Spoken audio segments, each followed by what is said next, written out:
Thanks for joining us. I'm Pastor Tom Rakow, the Grace Bible Church in Silver Lake, Minnesota.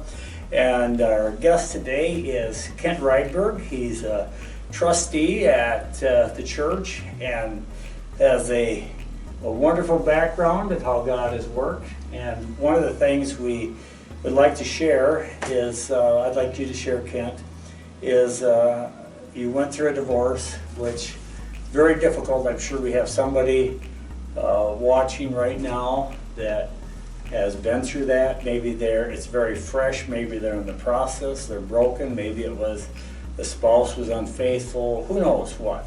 But I know it's like a living death is what I've had people describe it to me as.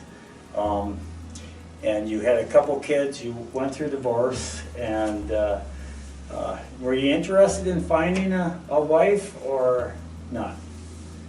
I was interested in finding a wife. I first, I was in Texas at the time, and I went to Billy Bob's and places like that. And What's Billy Bob? What is that? oh, that's sort of a bar. Honky tonk? Yeah, honky tonk, whatever. I mean, it was like, okay. And no, I just didn't fit into that type of a crowd.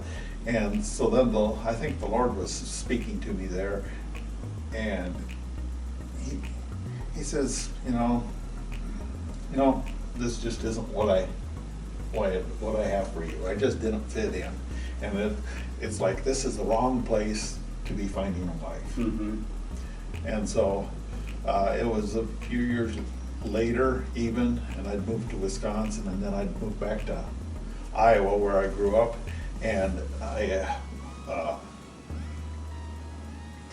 had all these people, well, maybe you should meet this gal, maybe you should meet that gal. And it was really a tough sort of thing to, and it's like, well, nothing just ever worked out.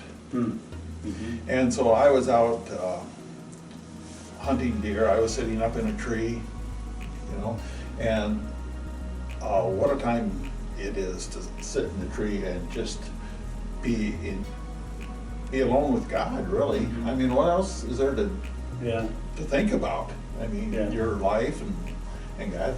And finally it came down to me that I just told God, I says, if there's a gal you want in my life, you're going to have to put her there. Mm-hmm.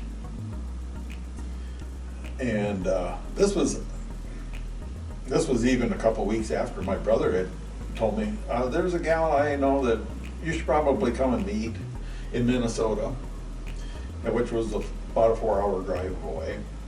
And I thought, oh, well, yeah,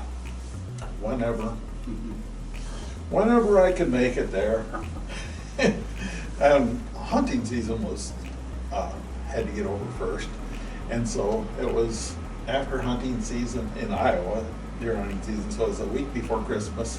I finally made it up. My boys were living in Minnesota with their mom. And it was so I came up and stayed at my brother's place and then visited my sons. And so I met Brenda, and it was sort of my brother and his wife and I went to her house and had pie. Okay. And coffee. And so it was sort of a thing, and it's like, but to back up,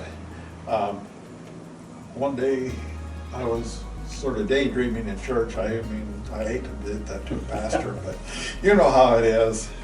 Sometimes your mind wanders, but sometimes God's speaking to you. And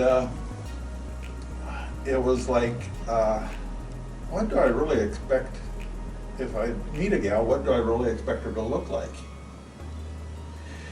And it's like, oh, okay. And the Lord just started painting a picture.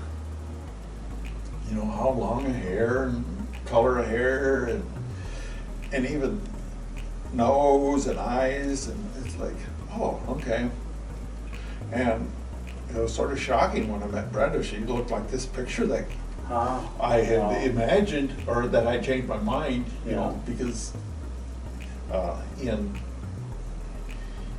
of what happened in church. And it was sort of God just putting this, And preparing you in church for the person you're going to meet. And- yep, in a couple weeks, I didn't know when I'd meet her. Yeah. I wasn't really too worried about it.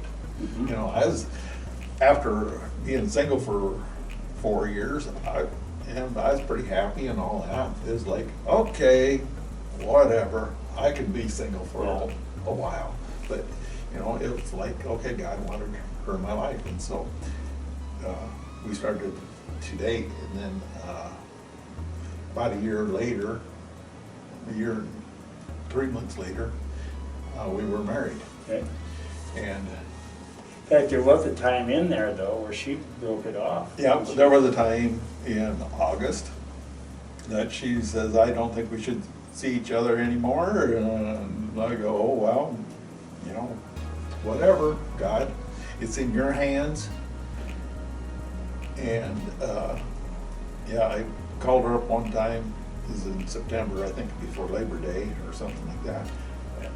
And I says, I'm coming up if you want to see me. You know, God hasn't told me that He didn't want you in my life, so whatever, however you feel. And so she decided, yeah, she'd see me, and then it was.